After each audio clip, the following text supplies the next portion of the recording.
Та бүхний өмнө улсын хурлын хамгийн залуу Gen Z үеийн мэдлэг боловсрол эрч хүч зориг тэмүүллийн тод төлөөд болсон Сарвуу сайхны цэнгүү гишүүдийг урьж байна.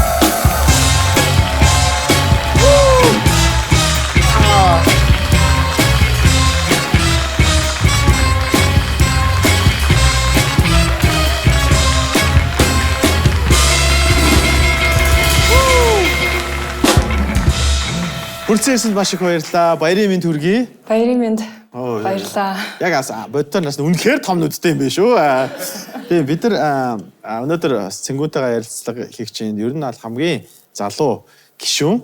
Тэгээд би тэгээ чиний түүхийг сонссон чинь амар сонирхолтой түүх зөндөө байт юм байлээ. Ер нь дандаа л хамгийн залуу нь байж ирсэн юм байлээ. Ер нь яарад идэм үү яадаг гэхгүй. 15 настайдаа их сургуульд орж исэн байлээ. Ингээд зурагч юм байна гэхгүй. 15 настай. Одоо 16 юм өгөхгүй. Энэ 2 дугаар курсээс үеийн зураг ах шиг байна. Нөгөө нэг Эрдэнэтлөө бид нэг англи хэлний олимпиадад яваад Сара гэд манай найз бит хоёр явчихсан. Тэр үеийн зураг байна. За Сара бас гарчлаа шүү зурагтаа гэсэн. Тэгээ 15 настайдаа орж исэн юм билээ тий? Тий. Би нөгөө нэг уг нь гадагшаа явж сурна гэж айгүйх боддог. Тэгээд байжсан чинь манай аав болохоор заавал чи бакалавра Монголдо төгсөө. Тэгэхгүй бол ингээд яг нөгөө нэг бүрэн Монголынхон соёл Монголдо ингээд нэг эдээшэд хүн болоогүй ээжэж гадагшаа шууд багасаа явчихаар яг ингээд буцаж хурж ирээд эндээ ингээд ажил төрөл хийх гэхээр ингээд нэг л тийм болж өгөхгүй байгаа даа энэ одоогийн залуучууд гээд тэгэл хэлэхээр надад амар хүнд тусч байсан. Юу гэсэн үг юм бэ ингээд хүн болгон хүүхд болгон л гадагшаа явах гал яж чинь тамайг заавал Монгол бай гэдэг ингээд тэгээд би нөгөө нэг тэгвэл хурдан л төгсөөд хурдан л Монголдо нэг сургууль төгсөх хэрэгтэй гэх. Тэгээд анги агиух алгасч байсан. Тэгээд нөгөө нэг өөрөө гэртээ бэлдэж байгаа 15 наснда төгссөн. Тэгээд ингээд нөгөө яг 15 насныхаа нөгөө нэг ээш өгж байгаа шүү дээ. Тэгээл нөгөө шалгалтаа болохоор бүртгүүлсэн байсан сургууль дээр очиж байгаа л тэгээд шалгалтаа өгөөл төгссөн. Тэнгууд нөгөө айгу сони юм байлээ. Тэр чинь ингээд баахан ингээд гэрийнхэн би чаднаа би төрүүлээ төгсөж чадна гэдэгцэн. Тэгээд яг санхүү эдийн засагт орно гэд би бүр ингээд амар бэлтжижсэн. Тэгэл яг яшин дүн гарсан чинь санхүү эдийн засгийн нөгөө нэг босго ононоос нэг оноо доошо дутцсан байхгүй. Тэгээ орж чадахгүй. Тэгэл яа гэж бодвол тэгэл нөгөө нэг өөрөө л баахан төрүүлж төгсөн гээл ингээл яатсан байсан болохоор одоо тэгээд яалтай байлаа гэл. Тэгэл аавтай ярьжсэн чинь чи тэгэд одоо яах гэж байгаа юм гээл. Тэгэхээр шүтээсэн гитэмсэн анги уг нь бол байгаа л да гэл. Гэтэ би бол санхүү эдийн засагт ормоор байсан юм а гэл тэгсэн чинь үгүй тэгэл чиний байгаа чинь шүтээсэн гитэмсэн бол гитэмстэй орно шүү дээ. Тэгэл яг гитэмстэй орсон. Тэгээд яг 9 сарын 1 болоод сургууль дээр анх очиод байсан чинь нөгөө шүтээс амар том пүү тийм шүү дээ төөрмөр та нар шүтээс орж ирсэн бүр тэр одоо хаана юу байгаа нь төөрдөг байшин зохион байгуулалт төр хийдэг байсан үү. Тэгээ манай гитэмс чинь болохоор сансарт яг ингээд арай жоохон тустай. Гэтэл бас айгүй том сургууль байхгүй. Тэгээд одоо ингээд харах нь бол яг шүтээст орсон байна. Миний амьдралдаа хийжсэн амар зөв сонголтуудын нэг байсан. Шүтээсийн сая сэтгэлдээ дэнслэггүй сонсоо сууж байлаа шүү дээ. Тэгэхээр нөгөө нэг шүтээс чинь өөрөө ингээд асар олон хүмүүсийг хүүхдүүдийг хооронд нь ингээд хамт байлгаад тэгээ тэн дотроосоо ингээд бас айгүй их тийм амьдралын ухаанд ер нь бол суралцдаг. Тийм үү. За өнөөдөр шүтээсийн тухай зэн ярьлаа. Би зүгээр танаа сургуульчин дээрээ үнэхээр төөрмөр амар хэцүү сургууль. Тэр дотор ангиа олоход ер нь тийм бэрхшээл туулсан байлгүй дээ л гэж бодож байна ер нь. Үгүй анх бол хэцүү гам чинь төөрөөл. Тэгээ би яг нөгөө нэг эхний 7 хоног явжгаад нөгөө ангиа явуулахгүй. Тэгж жагаад урд явжсэн охиноос чи энэ семинарын ангийг мэдхүү гэдгсэн чи би яг наа семинараа чинь бас хайж байгаа гэд. Тэгээд бит хоёр хамт хайгаад тэгээд нөгөө анги руугаа ороод хоёр өөр талдгаараа суудсан. Тэгэл би бодчихсон ямар хөөрх охин бэ гэж бодвол тэгэл дараачийн нэг 2 хоногийн дараа нь болонгот нэг биеийн тамирын хичээлийн ингээл семинар болол тэгэл байдсан чи бас нэг айгүй хөөрх охин байсан байхгүй. Тэгэл би очивол тэр охинтой энэ охинтой л найзлая гэж бодвол тэр чи хэнийг ч танихгүй юм чи нөгөө найзтай болохгүй л тэгэл нөгөө охинтойгоо найзлал сайн уу намайг цэнгүүн гэдэг чамаа ингэдэг вэ гэж тэгсэн чи өөдөөс сарнаа гэж дэлсэн байхгүй. Тэгэл өө сайн уу мань уу гэл тэгэл тэр найзтайгаа амар сайн найзууд болол одоо ч гэсэн айгүй сайн найзууд. Тэгээ байж байгаа л нэг 2 3 дугаар курс болсон баха. Тэгэж байж байгаа л би хэлсэн. Яг уул нь хичээлийн анхны өдөр би нэг аягүй хөрх охинтой танилцчихсэн. Тэгээ дахиж тэр охиныгоо ерөөсө хараагүй тэр охин шилжиж явцсан баха гэд. Тэгсэн чинь манай Сарна гэд найз охин харж ирсэн. Тэр чинь би штэ. Тэгээд Би ингээд нэг манай найз надтай танилцсан өдөр нь бол яг хичээлийн анхны өдөр тэр семинар хийж надтай танилцсан. Би болохоор 2 хоногийн дараа ихээд өөр хичээлдээ танилцсан. 2 удаа танилцсан. Чи хүний царай шийдэлдэг үү? Харин хүний царай ерөөсөө шийдэлт их муу юм бэлээ. Тэгэл манай найз бүтээр дандаа энийг хэлж яадаг. Гой түүх байна уу? Үнэхээр сонирхолтой түүх байна.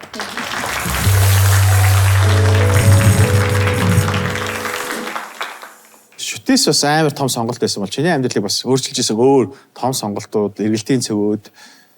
Миний бодлоор яг нөгөө нэг багтаа Австрид ээжтэйгээ хамт амьдардаг байсан. Тэгээд байж хад ер нь нөгөө нэг гадаад Европт амьдрахаар чинь нэг жоохон тэр үед л тийм байсан. Нэг тийм Аз гэхээр жоохон ингээд доошоо гэд жоохон юм ялгуурлан гадуурхах байдлаар харилцдаг. Тэгээд хүүхдүүд бас ялангуяа ер нь нэлээд ресист байдаг шүү дээ. Тэгээд нөгөө нэг би болохоор ингээл нөгөө ангитаа ингээд намайг Аз болохоор л гадуурхах юм байна гэж бодоод иддэг байсан. Тэгсэн чинь манай ингээд бас нэг Япон охин байдаг. Тэр охиныг бол ерөөсөө яадаг байсан. Ямар сони. Тэгээд нөгөө нэг Япон охиныг болохоор ингээл ерөөсөө гадуурхаж мадуурахгүй. Тэгээд надад тэгдэг байсан байхгүй. Нөгөө би болохоор ингээл Аз болохоор бол намайг гадуурхаж чинь даа гэж боддог гэсэн чинь тэр Япон охиныг болохоор ингээл тамагочи яаж тоглож байгааг тэр үед чинь нэг юм жижигхэн тоглоом байдаг гэсэн шүү дээ ингээд нэг тамагочи гэдэг. Тэнгууд хүүхдүүд тэр тамагочигоо тэр охинтой очиж тоглож моглол ингэдэг. Тэгж яхад би болохоор ингээл би яагаад ер нь эднэрт өөрийгөө монгол гэд хэлчихвэ гэж амар хичээл.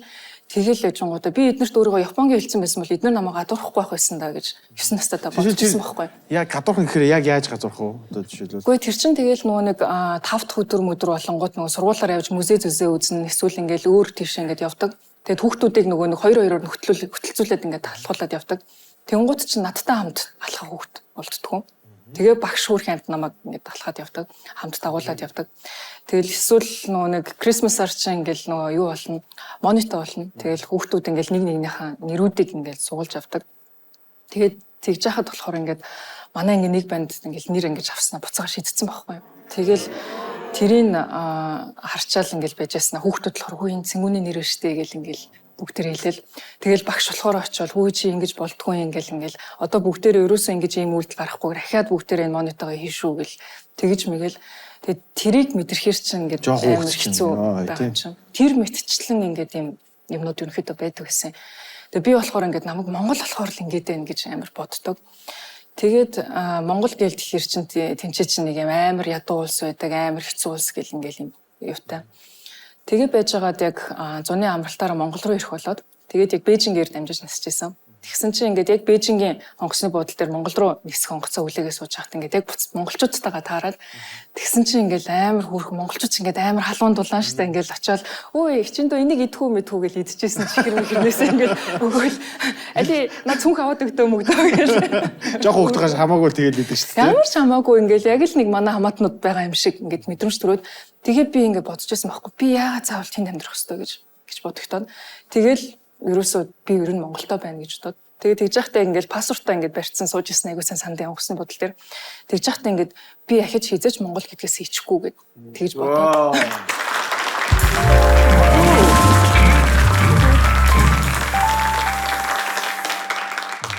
Монголдо амьдрах шийдвэр тэгэхэд яг багтаа гаргаж ирсэн. Тэгээд тэр маань бас айгуу чухал хамгийн гоё шийдвэр. Тэр хүүхдүүдэд баярлалаа гэж хэлмээр юм шүү. Ийм хүүхдүүд залуу хүн гişүү өгсөн баярлалаа. Ийм мундаг гişүүтэй болсондоо бас баяртай байна шүү. Чи тэгээд буцаж очсон уу? Ер нь байнга л очдог л да. Манай ээж одоо ч гэсэн тэнд амьдардаг. Тэр хүүхдэд очиод одоо монитор хийгээд нэрийг шийдмээр байна чи. Чама хэн босныг минь хар. Гэл те. Улсын хурлуудын гişүүд ингээ ярьцлагыг харах ордон дотор дандаа гүйц явж идэв те ингээд ийш тийшээ яараад ингээд сэтгүүлч юм асуухаар ингээд гис хариулт яг яасан гинэ үгүй гэл те дандаа тийм марафон маягийн одоо би ордны сэтгүүлчний марафон гүйлт хийд юм уу эсвэл таарад тэгээд хийд юм уу чи тийм марафон гүйлт хийж ирсэн үү? Үгүй айгу төвхтэй нэг асуудал болж байсан маа хамгийн анх нөгөө нэг гişүний тангараа өргөх гээд тэгээд яг чуулганы танхимд 126 гишүүн суудсан. Тэгээд 126 тангараа өргөж дуусна гэдэг чинь айгүй олон цаг болж байгаа байхгүй. Тэгээд байж байгаа л би нөгөө хүлээж байгаа л яг бицэх хэрэгтэй болчиход гарах гад тэгэнгუთ нөгөө нэг яг чуулганы танхимаас гараад нөгөө нэг 0 байдаг жоохон алхаад. Тэгээд би ерөөс юу ч бодохгүйгээр л за нэг 0 харчаад ирээ да гэж бодоод гарсан чинь өөдөөс ингээл амар их сэтгүүлчнэр нөгөө нэг микрофон дисгээ байгаад гүйцэн явж байгаа. 0 руу гэс амжчихад шууд ингээл хүрээд ирсэн. Тэгээ би ерөөсөө тийм төсөөлөх байсан болохоор бүр ингээд лайлт шоконд ороод юу хэлээ гээл. Тэгээ барыг ингээд шууд өөдөөс бахан асуултууд асуунгууд ингээд би бол 0 орох гэсэн мэг хэлдэг юм шиг. Тэгэл яг асуултнуудтай хариултал ингээд өнгөрч ирсэн. Тэгээд нөгөө нэг ордны сэтгүүлч нар чинь бас яг хүндээ ажил хийж байгаа шүү дээ. Тэр хүмүүс чинь болохоор ингээд яг нөгөө нэг редакцуудтай мэдээнүүдээ өгөх хөстөө, тэгээ хүмүүстээ өгөх хөстөө. Тэгээ гişүүд болохоор яг нөгөө нэг хурал дотроо олон цагаар хуралдаж байгаа. Тэгээд нэг гарч ирэхдээ болохоор тэр чинь 0 руугаад яаж идэв байл та тий. Шилээ гэж жоохон зөндөө бас би яаж мэддэв бэ гэдэг ч одоо. Яг тэр чинь ингээд бас зөндөл олон юмнууд ингээд өрнжидэг. Тэгээд бас яг хөвгөлтэй л байдаг. Тэгээд манай ордны сэтгүүлч нар чинь өдөржингөө яг тэр нөгөө нэг коридорууд дээр ингээд байждаг болохоор бас их ядардаг байхыг тусад нь ингээд суулгадаг тийм сандал мандлын өмөрч гэсэн бас байдгүй юм шүү гэлээ. Дагажгүйгээл тий. Бас хүнд нөхцөлд бас ажиллаж байгаа. Гişүүд нь бас ингээд тэнд ингээд нөгөө нэг ин тэндээс дуудагдаал нөгөө хүнтэй өрөөндөө уулзна гэж цаг авцсан байдаг. Тэнгууд тэр хүмүүс нь ирээд хүлээсэн, нэлийн удацсан байдаг. Тэгээл нөгөө нэг хурлаасаа гарч ирч чадахгүй юм мэтээ. Тэгээд тэгж зүхтаад ийн гэж бодсон чи давчуу цагтаа 0 руу гүйжсэн юм биш үү? Байдлууд яг коридор дунд аягүй байгаа гэдэг. Чи тэгээд хэр удаа ярьж төгсөн тэгэхэд?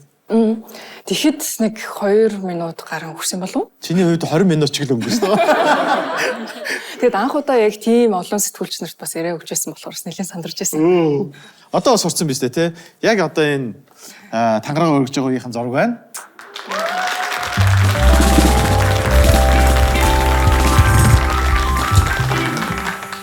Энэс өмнө чих юм туусан байж тээ гэж. Тий. Орчин үеийн жинзээ гэхэр чи ер нь бол ингээл хүмүүсийн ингээд стереотипийг нь хүмүүс одоо юу гэж ярьдаг тойлбөргөө эсвэл дургуун хөргөөл орхио явчихдаг эсвэл за налын ер нь гээл ингээл тий.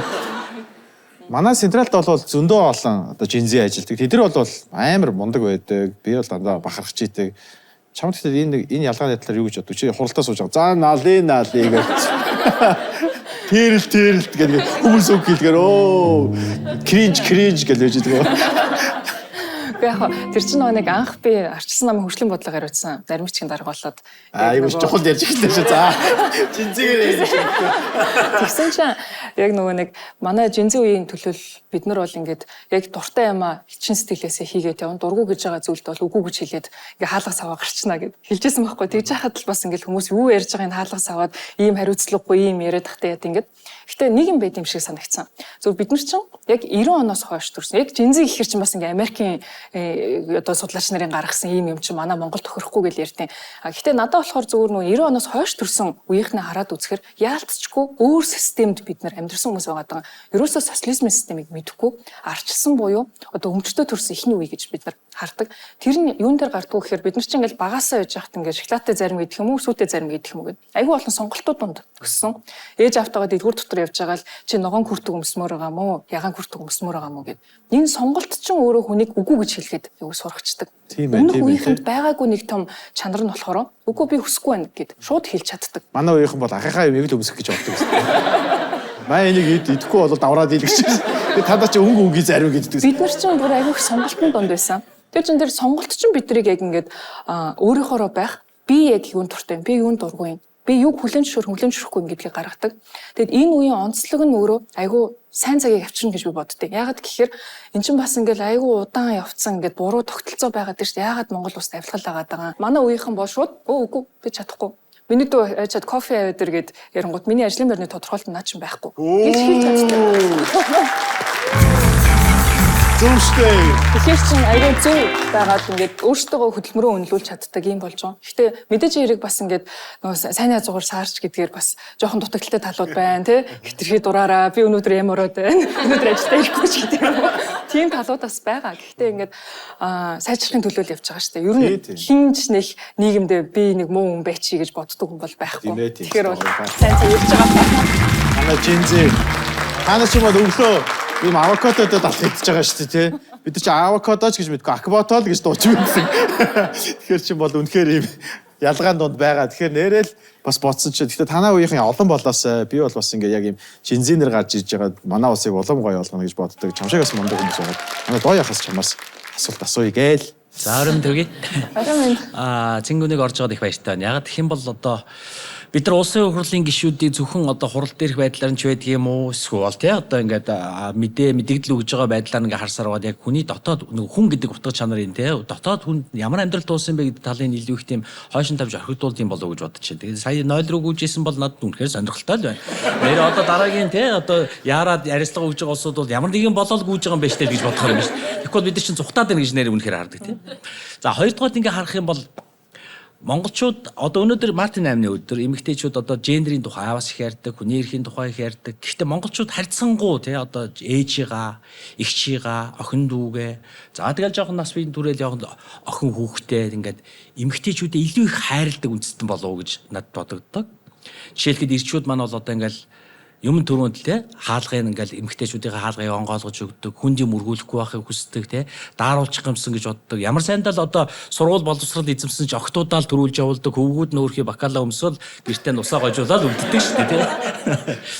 Тэгэхээр ер нь бодлого гаргачийн хувьд ирчүүдийн тухай юу гэж боддог вэ? Ирчүүдийг ер нь яах ёстой? Одоо удахгүй бас Цэргийн баяр болох гээд байгаа шүү.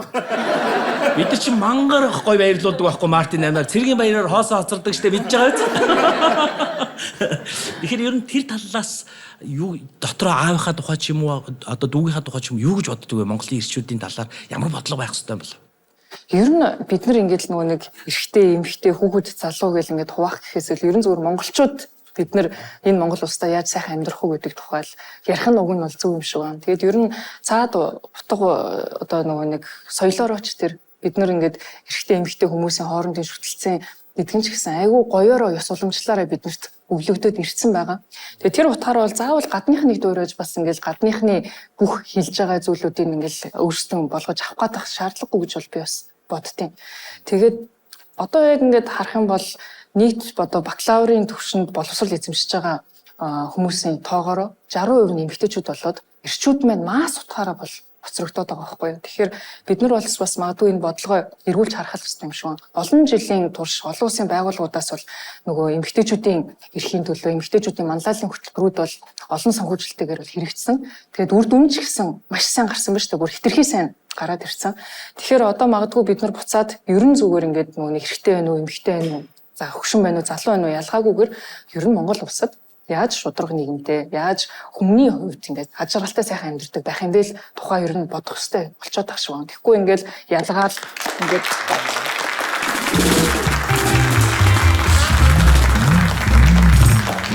яг суулж байгаа юм биш шүү. Ахын зүгээр нөгөө эрэгтэй хүний хувьд бас заримдаа гологдоод байгаа юм шиг санагдаад байна.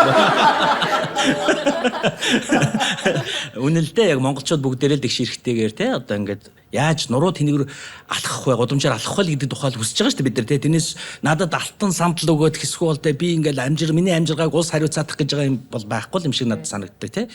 Тэгэхээр эндээс нэг урган гарч байгаа зүйл чи яг амьдрал дотор улсын хурлын гишүүн болохоос өмнө амьдрал дотор алхаж л явсан тий. Түрүүний сургуульд аавтайгаа ярилцдаг, ээжтэйгээ ярилцдаг ингээл амьдралыг үзэл явж байгаа. Тэр үе одоо улсын хурлын гишүүн болсон үе хоёрын хооронд хувь хүний хувьд ямар ялгаа гарсан бэ? ер нь их ялгаа байдгүй шүү. Хүмүүс болохоор нөгөө их хурлын гишүүн болчихоор л бүр шал ондоо болоод баг бие хамгаалагчтай болоод жолоочтой болоод тусдаа ингээл бүх хангамж нь тусдаа их хурлын гишүүний дархан халдшгүй байдал гэл ингээд яриад идэв шүү. Мэдгүй тийм юм. Надад бол анзаарагдаагүй. Их л зүгээр л яг амьдрдгаараа л амьдраад явж байгаа. Шил гэсэн өнөөдөр зүгээр өөрөө л алхаад ороод ирсэн шүү. Өө ирсэн юм уу гээд. Тэр бодол болохоор нөгөө нэг социализмын үед том дарга нар байдаг байсан. Тэгэл тэр хүмүүс нь бол амар өндөр тусгай хангамжтай байсан болохоор тэгж хардаг байсан баг. Өнөөдрийн их хурлын гишүүдийн тухайд бол тийм тусгай хангамж янз бүрийн юмнууд бол байхгүй. Зэвсэлдээ сууж байгаа штэ гэж үгээд. Би миний өрөө айгүй инээдтэй штэ яг нөгөө нэг ордны баруун алгаар ороод байдаг байхгүй юу. Тэгээд нөгөө яг security-гээр өнгөрөөл шууд миний өрөө байдаг. Тэнгууд хүмүүс өрөөсөө олж чаддаггүй нөгөө нэг хүлээ авах мохчууд юм уу. Тэгээд ээжингууд би ч нэг зөвлөх туслах үетэйгээ хамт яг нэг өрөөнд л ингэ сууждаг. Тэгээд тэр нь ч бас зүгээр л байгаа байхгүй болжлоо байхгүй. Тэнгууд ч заавал том дарга нар гээл тусдаа том өрөөнүүд баг ордон шиг юмнууд барайл тэр мөр юм надад ч утгагүй санагдаад тийм амар би чинь жинзи налын тэрл гэдэг. Кринж бид нар бөөнөрөө суун гэдэг. Үгүй харин тийм байдгийнхаа баруун хаяад гэж яг баруун талаа. Би тэгэхээр танаа жинзи үеийнхэн ч амар их TikTok их үздэг тий. Reels алгоритм дээр чам дээр ямар их одоо Instagram дээр чинь reel гарч ирдэг. Хамгийн их. Ер нь хоолны бичлэгнүүд айгүй их гарч ирдэг. Өө, Би өөрөө хоол хийхээгүй дуртай. Тийм үү? Тийм яг нөгөө нэг жижиг нөгөө нэг хоолны бичлэгнүүд ингээд айгүй их гарч ирж байгаа. Тийм. Тэгээд стоикийн философийн талаар бас бичлэгнүүд айгүй их гарч ирнэ. Ер нь тэгэл нөгөө нэг нэг юм жоохон хурдтай амьдралын хэмнэлтэд явж байгаа штэ. Тэгээд тэр үед ингээд жоохон бас ингээд дутагшоогоо хараад нэг жоохон тайвшрал бас хэрэгтэй юм шиг. Тэнгууд чи яг нэг минутын ч байна уу бичлэг чинь амар гоё бас ингээд урам өгчдөг шүү дээ. Тийм юмнууд. Сэргээлөө. Тийм сэргээл сэргээл. Би нэг асуулт асуучих. Манай рөтө шанс юм асууя. Самаа баярын төргийн юуны төрөнд одоо нэг асуулт байна. Ягаад чатанда хариу өгдөггүй? Тааруулдаг байхад та тэгээд нэг reply авах боломж болцоо байна уу хөө гэж асуусан. Түрүү хизээ бичсэн. Ер нь нэлээд битсэн. Өмнө жилээс хойш. Бичнэ. Харин бичнэ. Чи манай түрүүг яг нөгөө түрүүний нөгөө австрик хөгч ингээд нэрийг аваад шидсэн гэж байна. Синдээд чи яг хүмүүст төрөөл байна гэдэг амар трама авч байгаа шүү дээ. Үгүй шнэ. Төрөөгийн эрхийг хамгаалъя. Чи нэрийг сайж. Чиний Instagram ямар нэртэй лээ? Төрөөрөө фифи. Төрөөгийн фифи хариулаарай заяа. Бас чи даваа байдлаа гаргалаа шүү дээ. Ингэж асуух боломж олдлоо. Минь дээр нь ямар утгатай юм бичээд идэм дээ. Тэгээд сэтгэлийн өгдөө дандаа. За Жигтэй ямар эрэгтэй хүний ингээ стереотипик ч гэдэг юм уу ингээд. Үчиг бас дуртай төрөл байдаг шүү дээ тий. Төрөөдөл гэж хэлж байхгүй юу? Ямар дотор тал нь ямар байгаасэ гэж. Тийм төвшиг толгууртай 50 хүн л гойсон. Настай төвшиг толгууртай 50 хүн шүү. Үнэхээр гайхалтай байлаа. Үнэхээр гайхалтай байлаа. Бадмцсан түрүүгийн асуулт. Өнөөдөр Монгол улсын хамгийн залуу улсын хурлын гишүүн Саруу сайхны цэнгүү бидэнтэй хамт байлаа.